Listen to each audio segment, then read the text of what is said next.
Bonsoir tout le monde et nos 1000 excuses les plus plates du monde pour ce retard dû à des inconvénients techniques. Nous allons essayer de rattraper ce que vous avez perdu. Notre cours aujourd'hui se divise en deux. Il y a tout d'abord le noachisme aujourd'hui, comment ça fonctionne, et puis après vous avez sur deux des lois du noachisme, l'idolâtrie et le blasphème. Et donc nous allons entrer immédiatement dans le vif du sujet. Le vif du sujet, c'est la chose suivante. C'est comment ça fonctionne le noachisme dans l'actualité, c'est-à-dire dans la vie moderne, on peut dire dans les données de la civilisation actuelle. Alors, je voudrais vous enseigner un truc qui a bien marché et qui a servi à préserver le judaïsme pendant tout le temps de l'exil, c'est le système communautaire. Je voudrais rappeler qu'un de nos maîtres, le Rav Léon Ashkenazi, Zechono Livracha, de mémoire bénie, avait rencontré un jour le Dalai Lama en France, lors d'un de ses voyages, et une des questions que lui a posées le Dalai Lama, c'était comment est-ce que vous autres, des Juifs, vous avez pu tenir pendant tout le temps de l'exil? Et je ne sais pas très bien ce que lui a répondu le Rav Léon Ashkenazi, mais je sais ce que moi je voudrais vous répondre, c'est le système de la communauté. Vous savez tous que le judaïsme a toujours existé dans l'Antiquité comme étant une entité politique qui était formée de différentes institutions que l'on groupe sous les initiales du mot Mishkan, sanctuaire. En hébreu, ça vous donne, les initiales, même Shin, Kaf et Nun, vous donnent Melech, Shofet, Kohen et Navi, c'est-à-dire le roi, le juge, le prêtre et le prophète. Chacun représente une institution différente dans l'organisation de la société et chacun a ses prérogatives. Pendant le temps de l'exil, ces 4 institutions ont disparu, mais pas totalement. Il y a dans toute communauté, il y avait dans toute communauté juive une sorte de micro-État, un micro-royaume de Juda à l'échelle d'une petite communauté. C'était quoi les 4 institutions? Eh bien, le roi était remplacé par le comité de la communauté. Il y avait donc un comité suprême qui était chargé de lever les impôts et qui parfois pouvait même sanctionner les délinquants. Et puis, à la place du juge, il y avait le tribunal rabbinique. À la place du prêtre, il y avait le chazan, le chantre à la synagogue, tout l'office synagogal qui remplaçait le temple de Jérusalem. Et puis, il y avait également le darshan, c'est-à-dire celui qui faisait des sermons à la communauté, qui remplaçait le prophète. Et bien, on peut dire qu'avec ce modèle extrêmement réduit, extrêmement exigu, le judaïsme a pu tenir. Il me semble que c'est un modèle qu'il serait bon de vendre aujourd'hui dans le monde entier. C'est pour ça que nous avons pris l'habitude à Brit Olam de proposer aux Noachides de s'organiser en communauté. La communauté, si elle est bien organisée, sert de rempart à beaucoup de choses et permet de tenir dans un monde où l'adversité est la norme. Il y a évidemment aujourd'hui une autre manière d'être en communauté que dans l'Antiquité. Avant, la communauté était réunie dans un lieu géographique, le même pour tout le monde, dans un village, dans une ville, dans une synagogue. Aujourd'hui, la communauté peut se permettre d'être virtuelle. On se connaît par Facebook, on se connaît par un site, on se connaît à travers, par exemple, ce cours que nous dispensons à des personnes dispersées sur la planète. Et donc, il y a aujourd'hui un moyen de vivre en communauté, même s'il y a un éloignement géographique. Ce système de la communauté est très utile. Il permet d'abord de s'identifier. Tout individu, aujourd'hui, a besoin d'une identification communautaire. L'individualisme ronge la vie des gens. Souvent, des gens vivent dans le même immeuble, porte contre porte, et ne se parlent jamais, et ne connaissent même pas l'identité de leurs voisins. Et ça crée un sentiment de solitude absolument terrible. Comment connaître Dieu quand on est soi-même dans la solitude qui vous ronge, qui vous enlève la joie de vivre? le fait de vivre ensemble permet justement de donner un sens tout d'abord à la vie par rapport à son prochain, et en plus de ça, ça permet également de connaître ensemble le Créateur du monde. Ce n'est pas pour rien que la Mishnah, dans le traité Avot, nous dit que là où il y a 10 personnes réunies ensemble, la présence de Dieu se fait sentir. Tandis que s'il y a moins de 10 personnes, eh bien, on est chacun des individus isolés. Maintenant, la vie communautaire, elle consiste en quoi? Eh bien, elle consiste en différentes activités qui sont la prière en commun, l'étude en commun et les réunions de type familial. Par exemple, les joies, par exemple, le jour où on arrive à sa majorité religieuse, la bar mitzvah, les mariages, les deuils, et toute autre occasion de la vie que l'on fête ensemble. On fait un petit repas, on invite des gens à parler, on se fait parfois des cadeaux, et on prend de bonnes décisions par rapport à la communauté, l'entraide, comment aider les autres, comment aider les pauvres. Et tout cela crée des postes. Par exemple, si vous avez un lieu de prière, pas forcément une synagogue, mais un lieu où vous vous réunissez pour prier ensemble, eh bien, il y aura celui qui aura la charge de faire le café. Il ne faut pas mépriser cela. Faire le café ou le thé pour tout le monde, ou bien être celui qui va mettre les tables en place et les chaises, ou bien qui veillera à mettre une affiche. Eh bien, tout cela, c'est une responsabilité. Évidemment, il y aura des responsabilités parfois plus lourdes.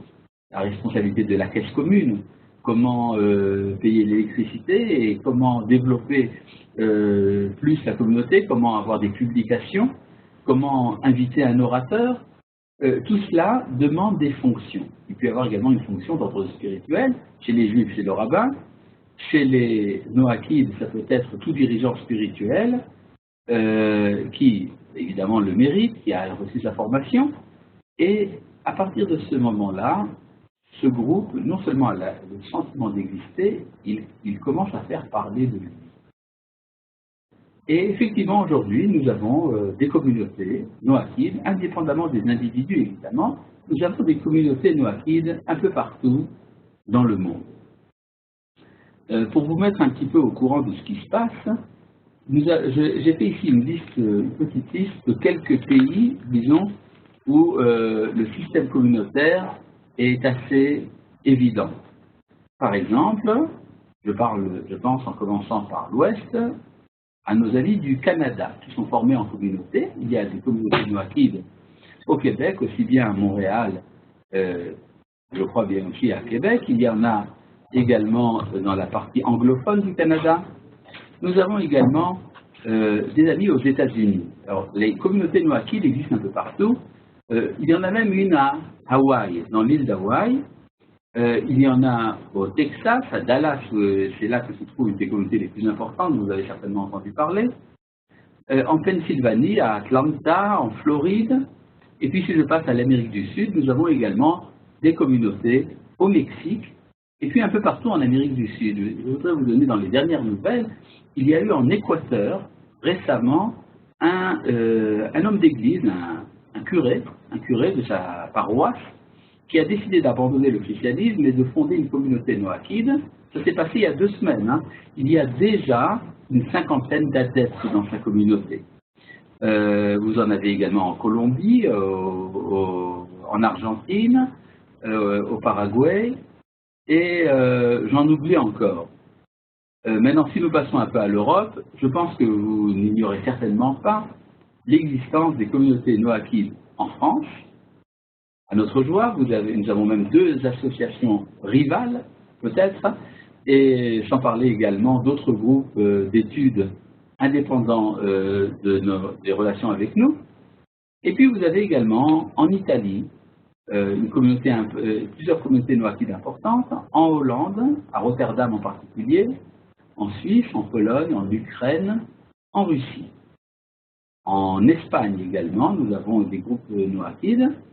Et puis, si je passe maintenant du côté de l'Asie, vous avez en Turquie, nous avons quelques noachides qui ne sont pas organisés en communauté, mais avec lesquels nous sommes en contact.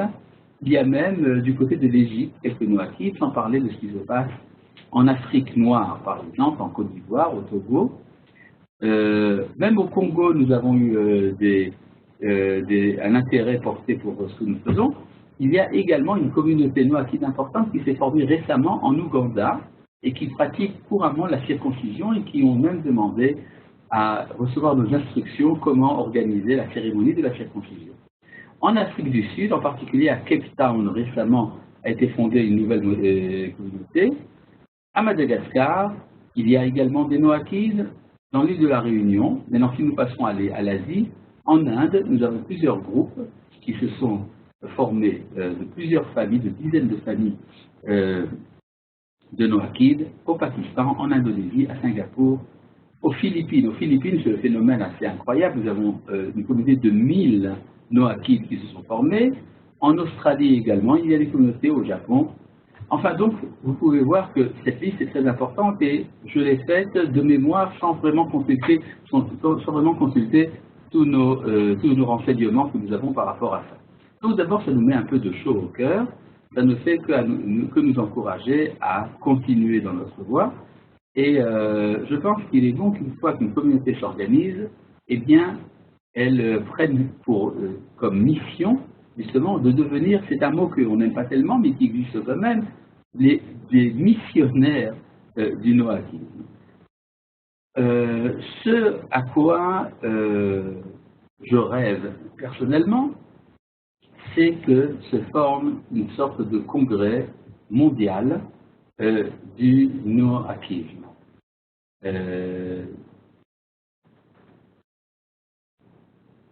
D'accord. Bon. Que se forme une sorte de congrès mondial du noakisme, un peu à la manière dont s'est fondé le congrès sioniste mondial du temps de Théodore Herzl. Eh bien, pourquoi n'y aurait-il pas également une sorte de rencontre, tout d'abord peut-être de quelques chefs de communauté, une dizaine par exemple de dirigeants sur la planète qui voudraient se rencontrer et puis après qui organiseraient entre eux une sorte de congrès mondial. L'importance de cela, ça serait d'arriver tout d'abord à une reconnaissance au niveau de la conscience universelle de ce que c'est que le noakisme. Aujourd'hui, si vous dites je suis noakide, les gens ne savent pas trop bien de quoi vous parlez. Ah bon, c'est quoi? Parfois on en entend parler, parfois on dit oui, mais de toute manière c'est de la morale universelle, il n'y a pas vraiment quelque chose de particulier. Et donc il est difficile de parler de quelque chose qui a besoin d'être expliqué. La fondation d'un congrès mondial, qui se réunirait peut-être par exemple tous les 2 ans, ou tous les 3 ans, ou peut-être même chaque année, ferait parler du noakisme, serait en soi déjà une promotion des idées que nous défendons. Et puis, il y aurait également, ça permettrait la diffusion, ça permettrait d'avoir une position publique, et également d'établir une sorte d'antenne permanente de relation avec le peuple d'Israël. Cette antenne permanente est en train de se bâtir, mais elle est encore insuffisante. L'antenne permanente doit se faire envers l'État d'Israël et envers le monde rabbinique. Ce n'est pas toujours la même chose, mais ça se ressemble, ça se rassemble.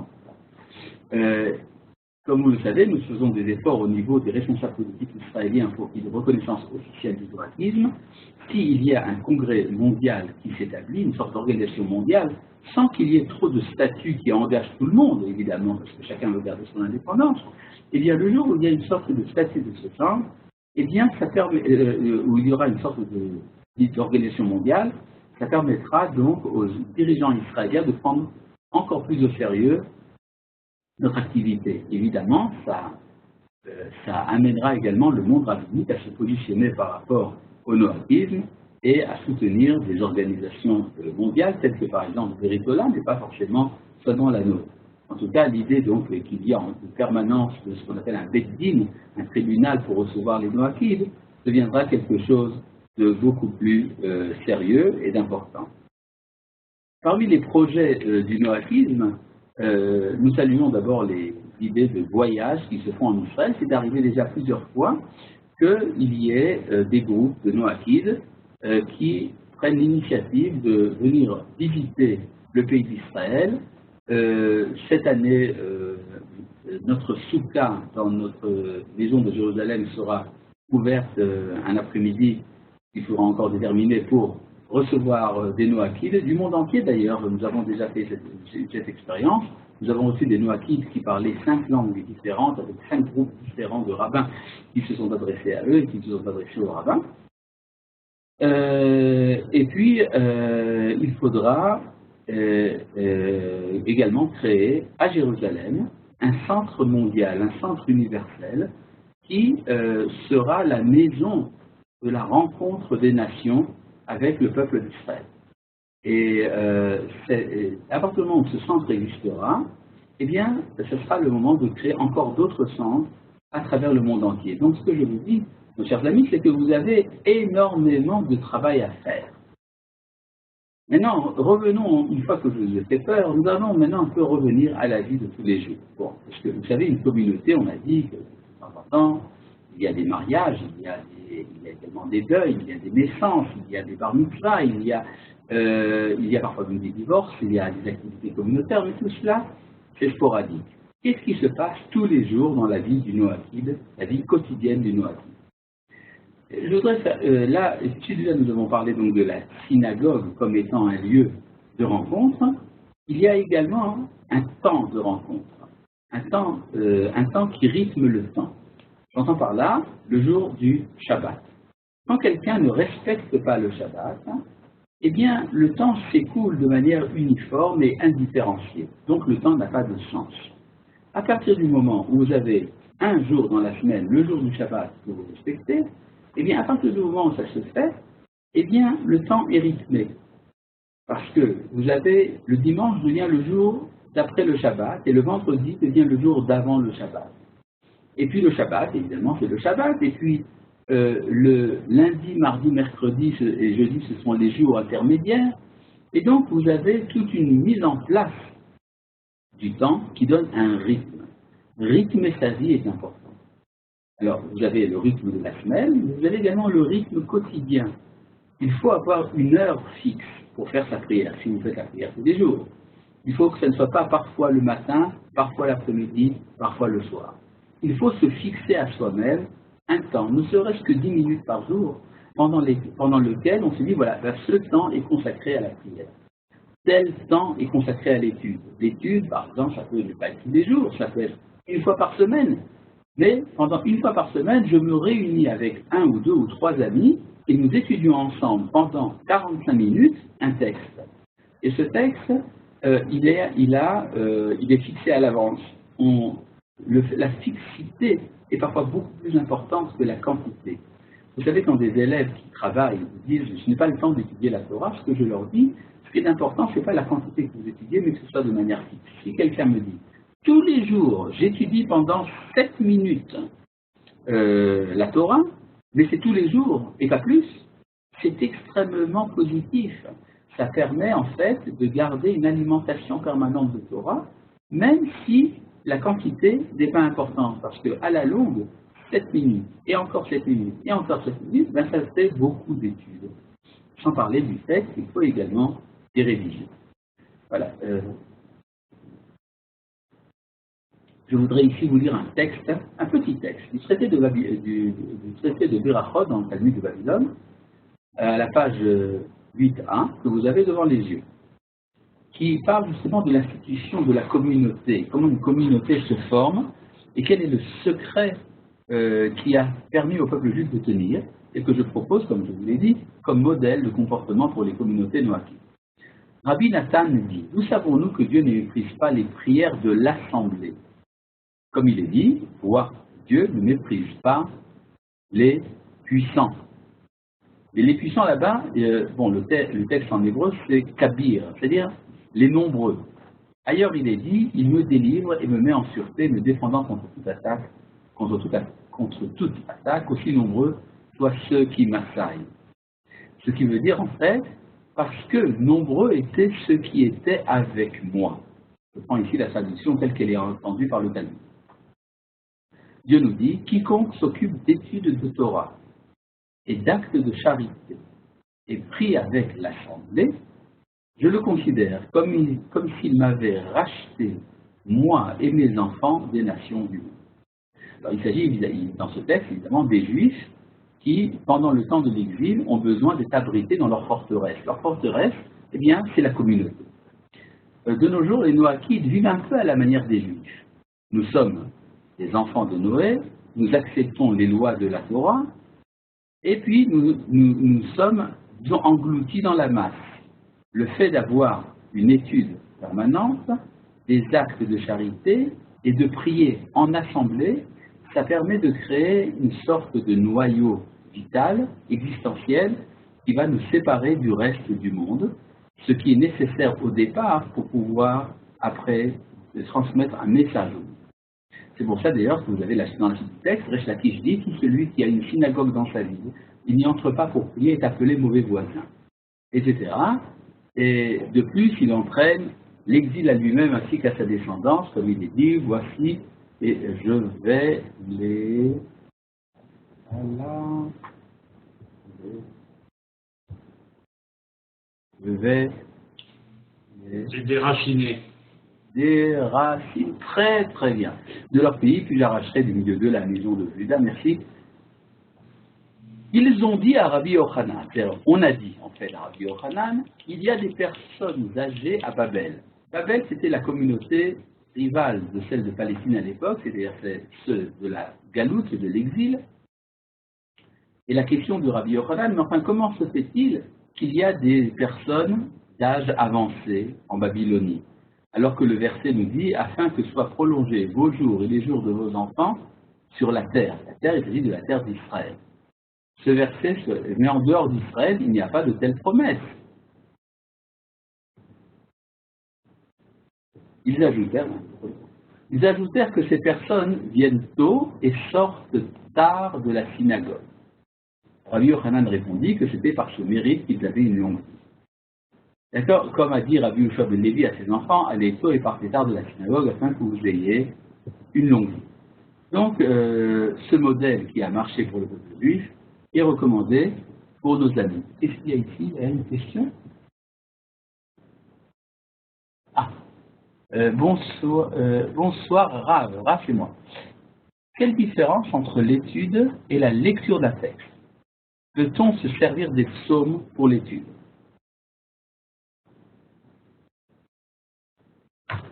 Évidemment, la lecture des psaumes a une vertu identique à celle de l'étude.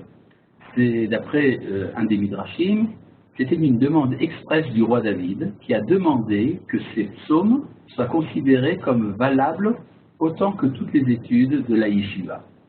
Donc, vous avez souvent d'ailleurs des juifs qui tous les jours lisent une quantité fixe de psaumes. Dans le livre des psaumes, il y a 150 psaumes. Et il y a un usage qui est d'en lire 5 par jour avant la prière. Et donc, si vous avez 30 jours dans un mois, en un mois, vous avez fait les 150 psaumes. Il y a un petit problème, c'est pour le psaume 119, qui lui est très long puisqu'il a 173 versets, ce qui est exceptionnel. Donc, il est recommandé de le couper à peu près en 3 ou en 4. Donc, effectivement, la lecture des psaumes est très importante, elle rythme la vie. Bonsoir Ra, je n'ai pas compris ce que signifie racheter, moi et mes enfants des nations du monde. C'est une expression qui parle de la Shekhinah, c'est-à-dire Shekhinah, la présence de Dieu parmi les hommes, qui est considérée comme étant en exil lors de l'exil d'Israël. Donc, ce n'est pas seulement les enfants d'Israël qui ont besoin d'être libérés, on peut dire par métaphore que c'est également la présence de Dieu qui a besoin d'être libérée de l'exil.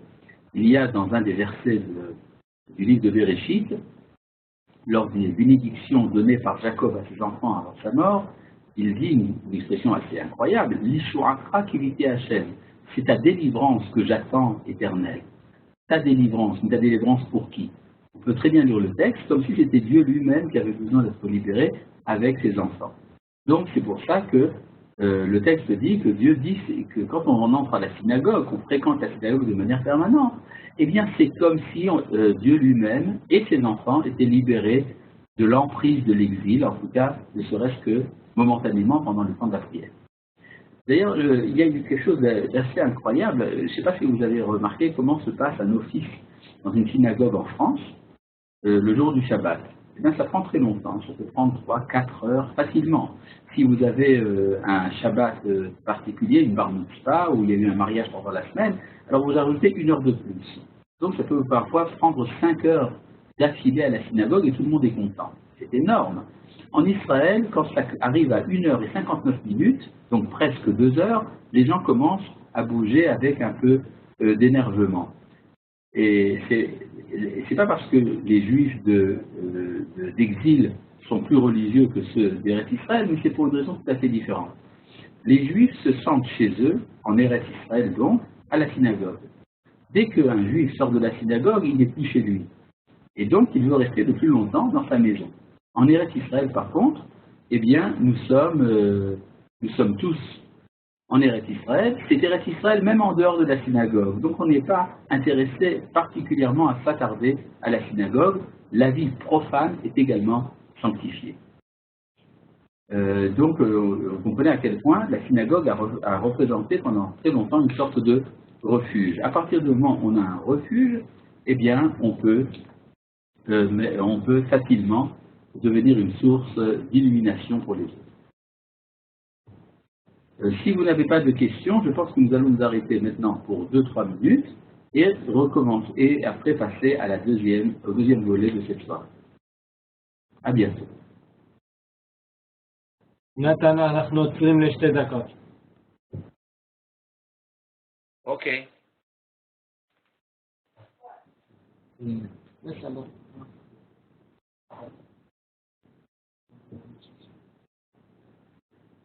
Shalom et bonsoir, nous allons continuer donc notre étude. Aujourd'hui, nous allons parler de 2 commandements, l'interdiction de l'idolâtrie et l'interdiction du blasphème.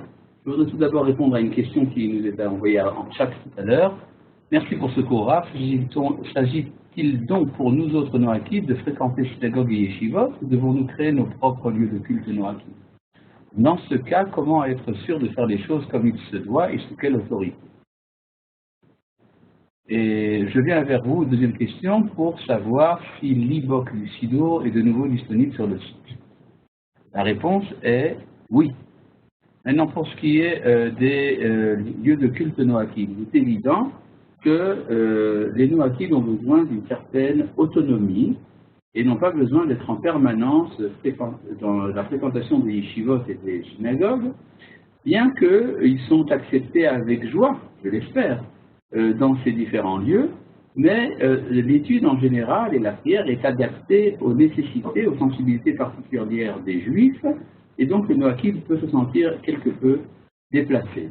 Pour ce qui est de comment être sûr de faire les choses comme il se doit et sous quelle autorité, eh bien c'est pour ça que vous avez justement des rabbins et que les rabbins peuvent être consultés de manière périodique, exactement de la même manière que les Juifs consultent des rabbins.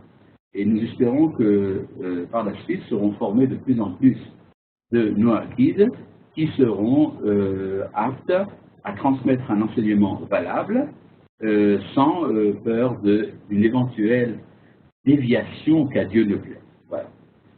Et puisque nous avons fini avec les questions, nous allons parler maintenant aujourd'hui de 2 commandements. Tout d'abord, je voudrais parler du blasphème. Le blasphème est un des 7 commandements noakides, l'interdiction de blasphémer. C'est quelque chose qui n'est pas très souvent étudié. Là, vous avez par exemple un texte de Maïmonide, Rambam, dans les lois des rois, chapitre 9, dans la loi numéro 3. Si un gentil, c'est-à-dire un non-juif, blasphème, que ce soit par le nom de Dieu de 4 lettres ou que ce soit par une autre appellation en quelque langue que ce soit, il est coupable. Ce qui n'est pas le cas d'ailleurs pour un juif où on est coupable de manière grave si on a blasphémé le nom de 4 lettres, qui est soit le tétragramme Yud Kevavke, ou soit Adonai et Aleph Dalef Yud. Ça c'est un blasphème grave. Pour les nations, le blasphème est toujours sanctionné, que ce soit par une autre appellation que le nom de Dieu. La source de cela, c'est dans le livre de Vaïkra, dans le livre Lévitique, au chapitre 24, il est dit, parle ainsi aux enfants d'Israël et dis-leur, quiconque outrage son Dieu portera son péché. Pour celui qui blasphème le nom de l'Éternel, il doit être mis à mort, indépendamment du juif ou du non-juif d'ailleurs. Toute la communauté devra le lapider, étranger comme indigène, s'il a blasphémé, le nom sera puni de mort. Voilà. Ne vous en faites pas, vous savez très bien que dans la tradition, la mise à mort est plus une manière de parler qu'une réalité appliquée sur le terrain. Tout est fait du point de vue de la halakha pour empêcher l'application de fait de la peine de mort. Elle est simplement mentionnée, pas pour faire peur, en tout cas surtout pour exprimer la gravité de l'acte. Mais que signifie le blasphème? Le blasphème, c'est une prise de position pessimiste. C'est considérer que le monde va mal. Pourquoi insulter celui qui a créé le monde, si ce n'est que parce qu'on juge que son monde est mauvais? Mais donc l'interdiction du blasphème, si on la transforme, disons, en idée positive, eh bien, il s'agit tout simplement d'être optimiste. Si vous avez la foi en Dieu, vous savez que Dieu a créé le monde, eh bien évidemment, le monde ne peut pas être mauvais dans l'absolu. Et donc, s'il y a souffrance, ce n'est pas une raison de blasphémer, c'est une raison de se plaindre, évidemment, et même de prier, et parfois de prier avec véhémence. Mais ce n'est pas une raison pour dire du mal de la création tout entière. Il y a un point que je voudrais relever qui est quand même assez particulier, c'est le blasphème dans l'islam. Vous savez que l'islam condamne gravement celui qui blasphème le créateur du monde, mais plus encore celui qui blasphème le fondateur de l'islam, leur prophète. Et ça, c'est très bizarre d'avoir donné plus d'importance à une créature qu'au créateur. Et on peut dire que s'il y a donc un certain déséquilibre dans l'islam, un déséquilibre spirituel, il est peut-être lié justement à cette centralité excessive accordée au prophète plus qu'au créateur lui-même. Vous savez que dans la tradition d'Israël, jamais Moïse n'a été considéré comme un modèle absolu. Même Moïse, Moshe, a été critiqué pour certains défauts, tandis que dans l'islam, critiquer le prophète, c'est pire que critiquer Dieu, ce qui est assez différent. Bon, je pense que nous avons fait assez pour l'instant. Maintenant, nous allons passer à la loi numéro 2, qui est, pourrait-on dire, le fondement du judaïsme aussi bien que celui du vol. Je lis ici la loi dans Maïmonide, si un gentil commet un acte d'idolâtrie, il est coupable. Ceci, s'il a adoré l'idole selon son culte. C'est-à-dire, si un gentil, un non-juif, a pratiqué l'idolâtrie, mais pas de la manière qui est celle de ce culte-là, il n'est pas coupable. Tout acte idolâtre pour lequel un tribunal d'Israël rend passible de mort peut faire aussi condamner un gentil. Et tout acte pour lequel un tribunal d'Israël ne peut mettre à mort, un gentil n'est pas condamnable. Bien qu'il ne soit pas passible de mort, tout culte d'idole lui est interdit. C'est pourquoi on ne le laisse pas élever de tel autel, c'est-à-dire plus précisément une stèle, planter des arbres de culte, sculpter des représentations, ou faire d'autres actes proches de pratiques idolâtres, serait-ce même d'ordre décoratif. Ce qu'on entend par là, c'est essentiellement, ce n'est pas dit expressément, mais les commentateurs l'expliquent, il s'agit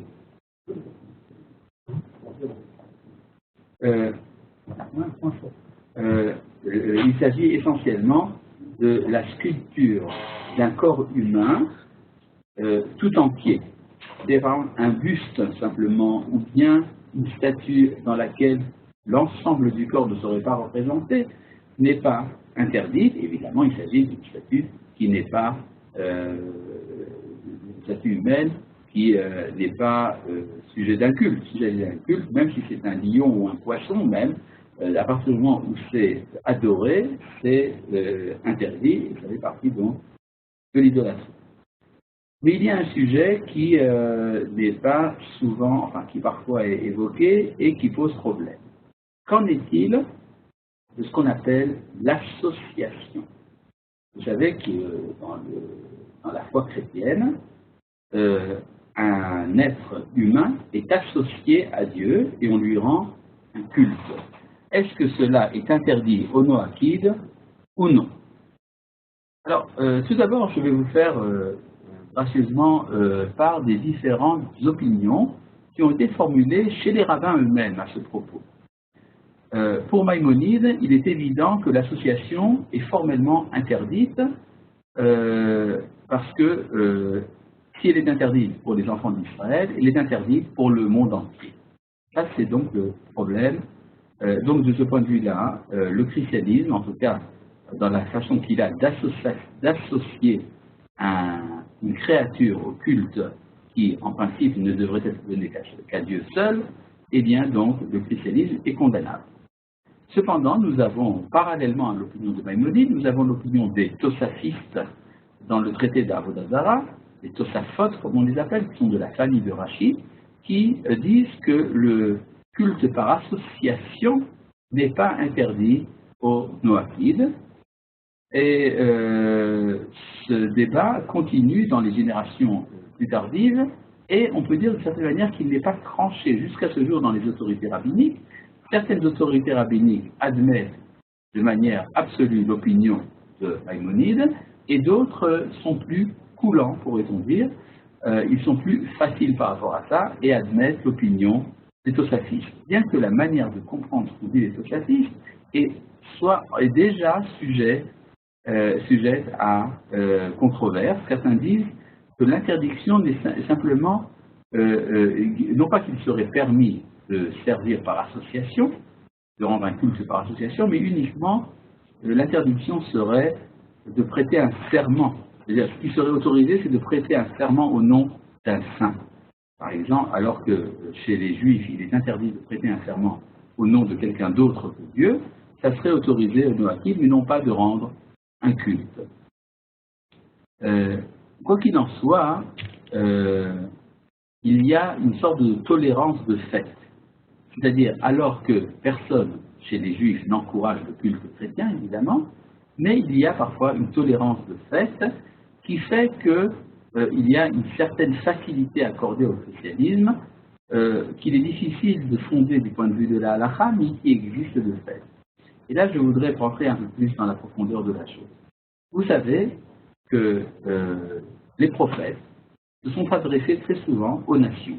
Nous avons de nombreuses prophéties des prophètes d'Israël qui ont été envoyés dans différentes nations. Je pense par exemple au prophète Jonas, qui a été envoyé à Ninive, au prophète Isaïe, qui a été envoyé en Égypte, en Arabie, en Perse et un peu partout, même en Afrique lointaine. Et donc nous avons des cas bien connus de prophètes qui se rendent chez les nations. Or, fait remarquer un de nos maîtres, Rabbeinu Bachya, Baracher d'Espagne au XIVe siècle,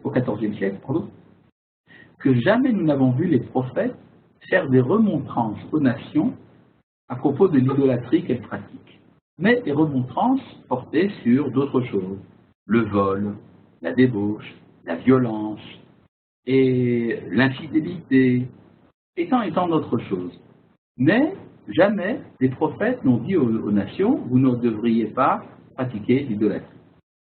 L'interprétation de ce maître, Rabbeinu Bachya Baracher, c'est que, en fait, la Torah a gardé une certaine indifférence par rapport au culte idolâtre à partir du moment où il n'est pas pratiqué en terre d'Israël. En terre d'Israël, il est violemment réprimé. Vous savez que la Torah a ordonné de détruire tous les dieux idolâtres en Eretz Israël, mais elle n'a pas ordonné aux enfants d'Israël de détruire les dieux idolâtres en dehors de leur pays. C'est donc qu'il y aurait une sorte de tolérance voulue par la Providence par rapport à l'idolâtrie pratiquée en dehors d'Eretz Israël. C'est très bizarre. Mais en fait, ça se comprend si on se dit que pendant le temps de l'histoire, les nations n'ont pas eu de relation directe, en tant que nation, on s'entend, les nations n'ont pas eu de relation directe avec le Créateur du monde. Et donc on peut dire qu'une certaine manière, l'idolâtrie, ou en tout cas l'association, était inévitable. Donc on ne peut pas reprocher à quelqu'un d'avoir fait quelque chose de mal, si ce mal était inévitable. C'est ce qu'on appelle en fait des circonstances atténuantes. En effet, il y a eu d'ailleurs même un maître au XXe siècle, le Rav Yehuda Gershuni de New York, qui disait que d'après lui, cette opinion, je le dis tout de suite, a été réfutée par les autres rabbins, Mais enfin, il est intéressant de voir que cette opinion est apparue, que l'association n'aurait été interdite aux fils de Noé qu'en Eretz Israël et non pas en dehors d'Eretz Israël. Bon, notre position à Berit Olam, c'est effectivement d'interdire l'association. Non pas que le débat soit totalement tranché entre les rabbins, mais il semblerait que de nos jours, il est important justement de ne pas admettre l'association au rang du noahisme pour une raison très simple. C'est qu'il y a une récupération par le christianisme du noahisme parfois. C'est-à-dire parfois, le christianisme demande à être reconnu comme une forme de noahisme. On peut dire qu'il serait reconnu comme toléré dans le cadre du noahisme, mais il ne pourrait pas faire partie, disons, du noahisme pur et dur, parce que dans ce cas-là, ça serait déjà au départ de notre mouvement, au départ de notre initiative spirituelle, relater déjà ce que ça, le message adressé par Israël aux nations. En fait, il n'est pas charitable pour les nations de dire aux nations, vous savez, ce que vous faites, c'est tout à fait pur, c'est tout à fait très bien.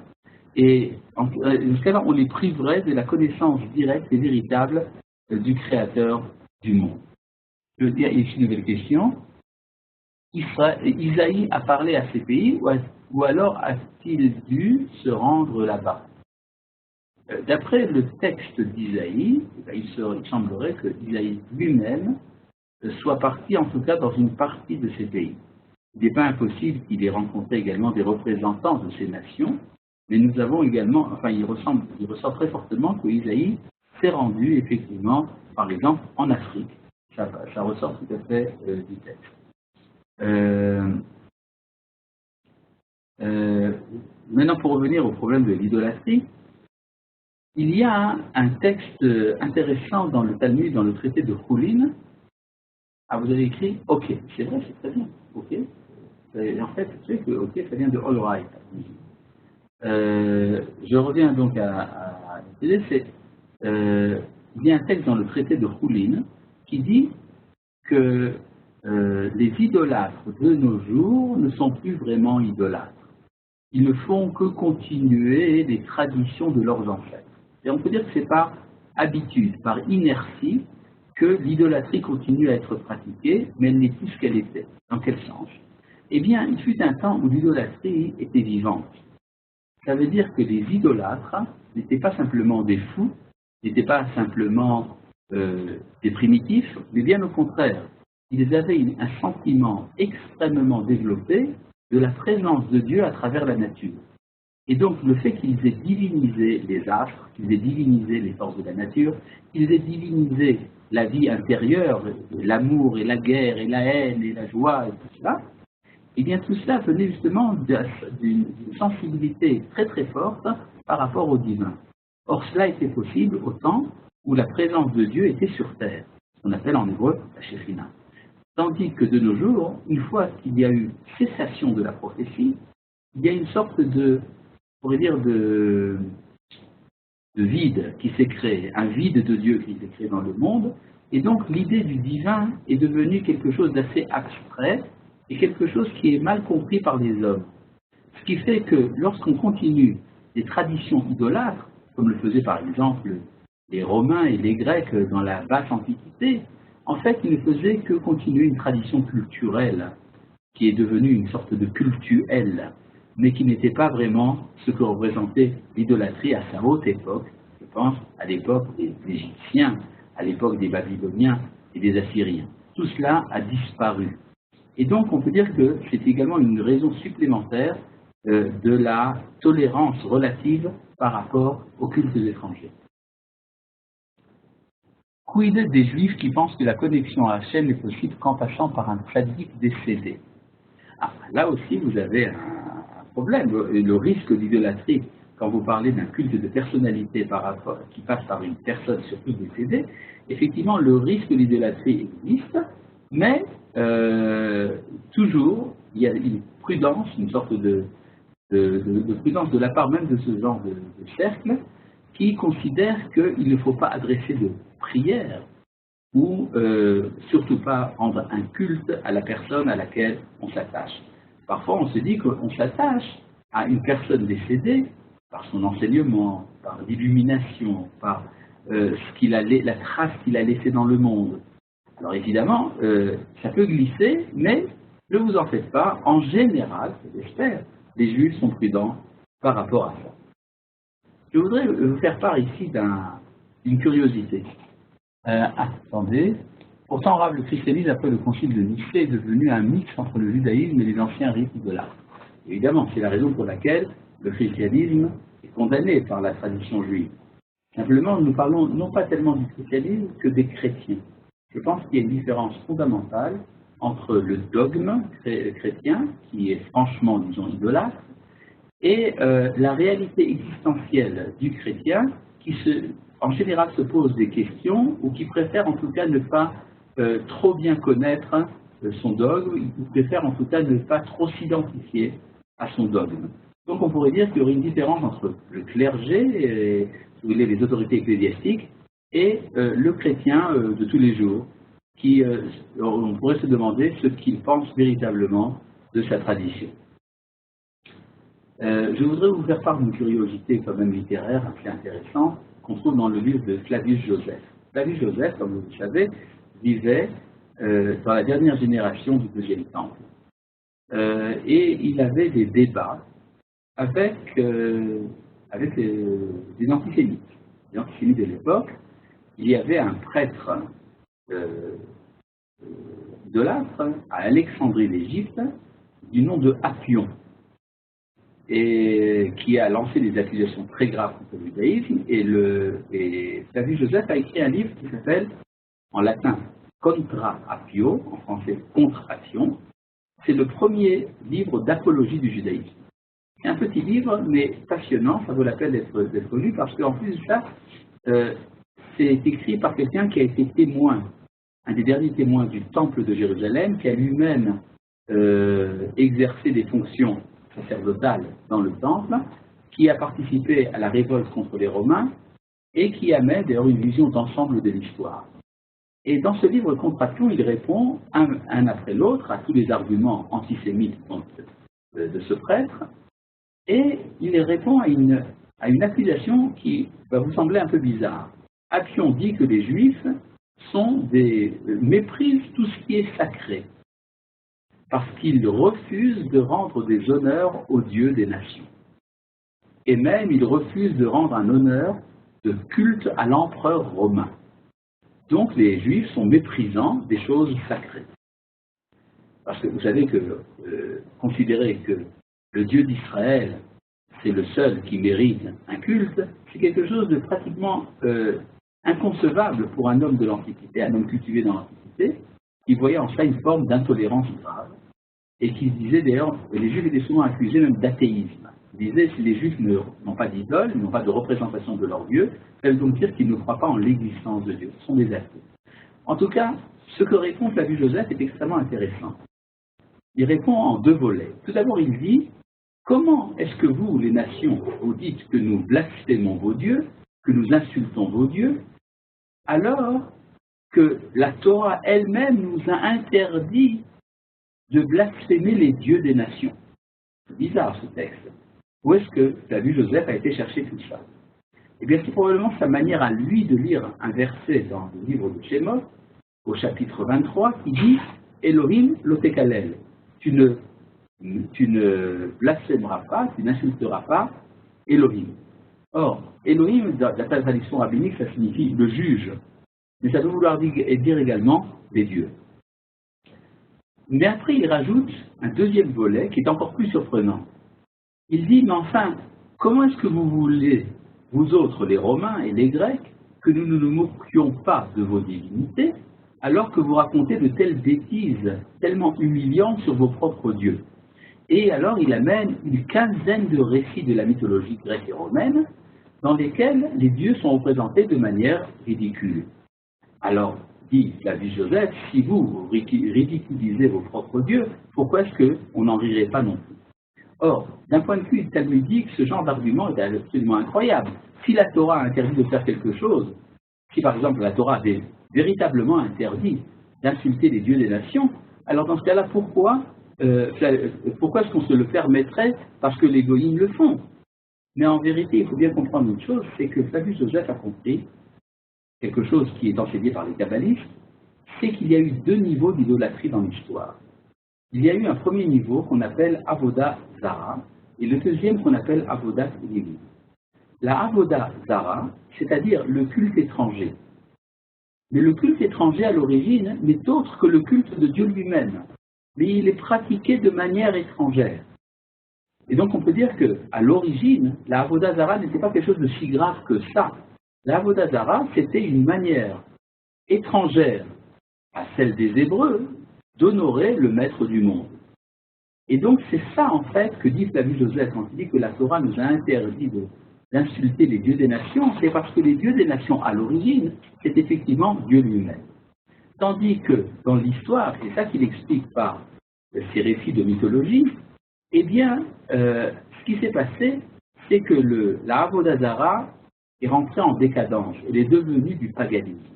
Le paganisme est effectivement ridicule, il ne tombe pas sous le coup de la mitzvah de la Torah, du commandement de la Torah, de ne pas insulter les nations. Bien au contraire, le paganisme est ridiculisé par la tradition.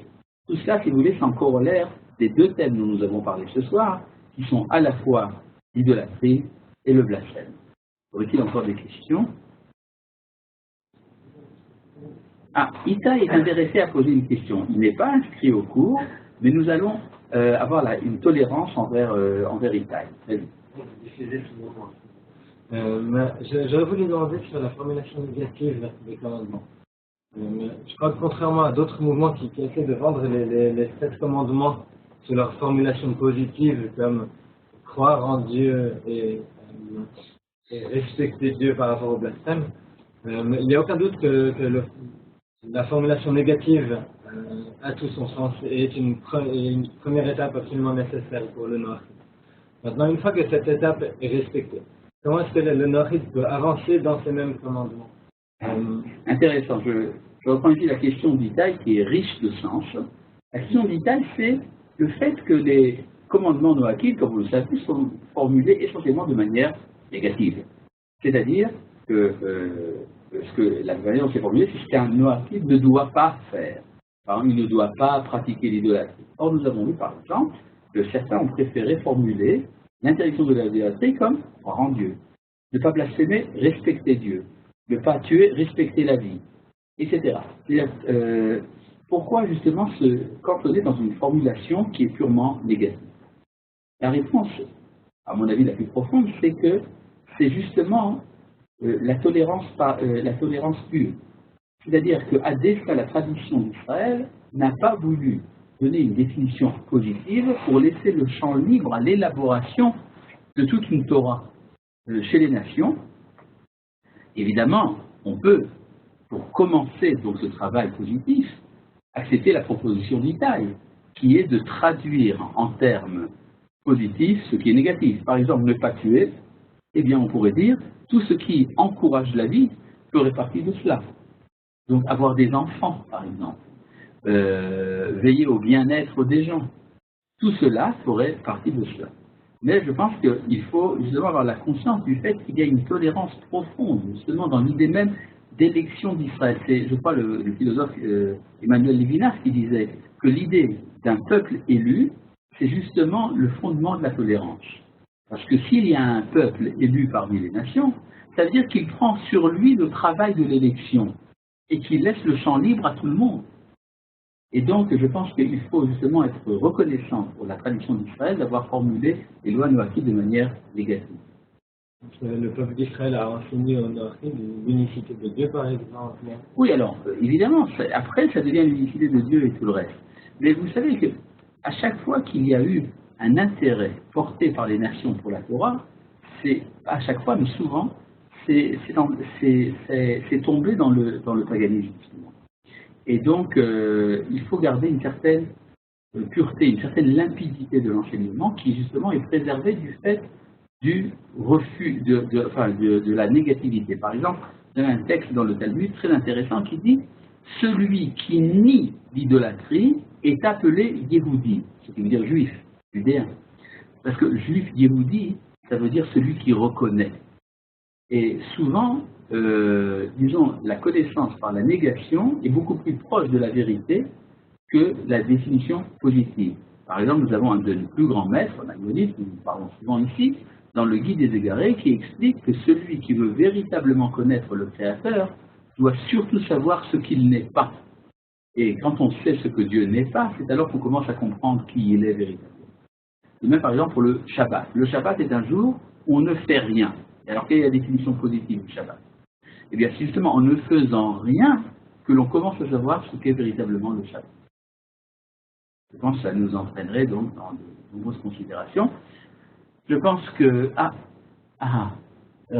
nous nous inquiétons du fait que Itaï se rapproche dangereusement d'une interprétation Chabad de cette loi. Il faut faire quelque chose là. Ne vous en faites pas, nous nous occuperons d'Itaï, qui est un très bon ami. Autre question. Attendu que les Noachides n'ont pas nécessairement le même service divin que les Béné Israël, le service des Béné Noirs devient de facto Avodazara pour les Béné Israël? Non. Non, tout simplement, ça veut dire que un Noachide peut faire ce qu'il veut dans la mesure où son culte ne transgresse pas les 7 lois. Et évidemment, le juif a le devoir de faire la prière selon les lois juives. Ça ne veut pas dire que le reste est pour lui de la Avodazara. Est-ce que Itaï ne rejoint pas Rashi quand il dit que sur certaines transgressions négatives, on manque aussi à la mitzvah positive qui lui est liée? Je ne connais pas ce texte de Rashi. Enfin, peut-être que nous avons effectivement des mitzvot négatives qui impliquent également une mitzvah positive, mais tout dépend de la formulation de la mitzvah dans le texte de la Torah. Eh bien voilà, chers amis, je crois que pour ce soir, nous allons nous séparer et que nous allons nous rencontrer, Be'ezrat Hashem, pour la prochaine rencontre la semaine prochaine. Attendez, est-ce que la semaine prochaine c'est enregistré ou est-ce que c'est en direct? Ah d'accord, c'est enregistré. C'est enregistré. Oui, c'est enregistré. Bon, eh bien, à bientôt tout le monde et shalom. Bonsoir, merci beaucoup. Bonsoir, merci. Au revoir.